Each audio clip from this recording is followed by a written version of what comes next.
I'm Tom Tripoli, and welcome to episode 5 as we continue to bring you the progress that we're making on the renovation. The last time that we sent you a video, we spent time showing you the progress not only in the signature bar area, but also in the new ladies' locker room with a new location and the new men's locker room. Today, it's all about the signature bar area.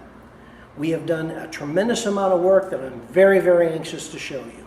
But first, let me go ahead and point out to you where Anne-Marie is standing is just about in the center of our new boardroom private dining room. This is the room where President Jean Delaney will be leading the other board of directors in upcoming meetings. As you take a step back and Mia turns towards the right, what you're going to notice is an outline of the actual bar. What's missing on the bar, obviously, is the top. But what you get is, I'm hoping you get a sense of the scale of what's taking place here at the signature bar.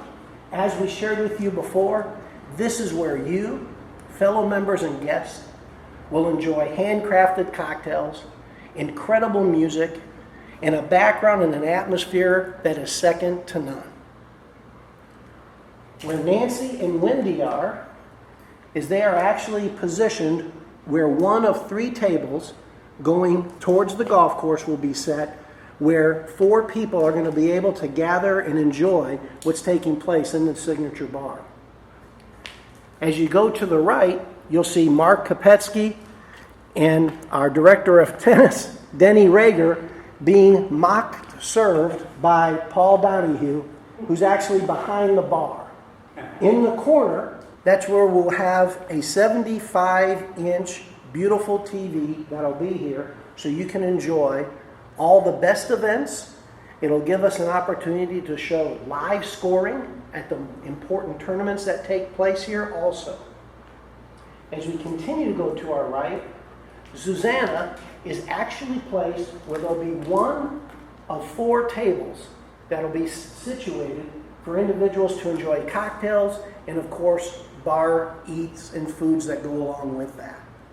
And I do want to mention again, right behind Susanna, the majority of that wall is going to be an operable wall opening up so that you'll be able to enjoy not only the typical beautiful weather here in Florida, but also the beauty of your golf course and all that West Bay has to offer. Well, as you can see, we continue to be incredibly excited and enthusiastic of the progress that's being made here at the renovation here at West Bay. I, again, cannot thank you enough for this opportunity to be a part of this, but more importantly to that, on behalf of myself and the staff, we can't wait to welcome you that are out of town and you that are in town into our new renovated golf house. Thank you very much.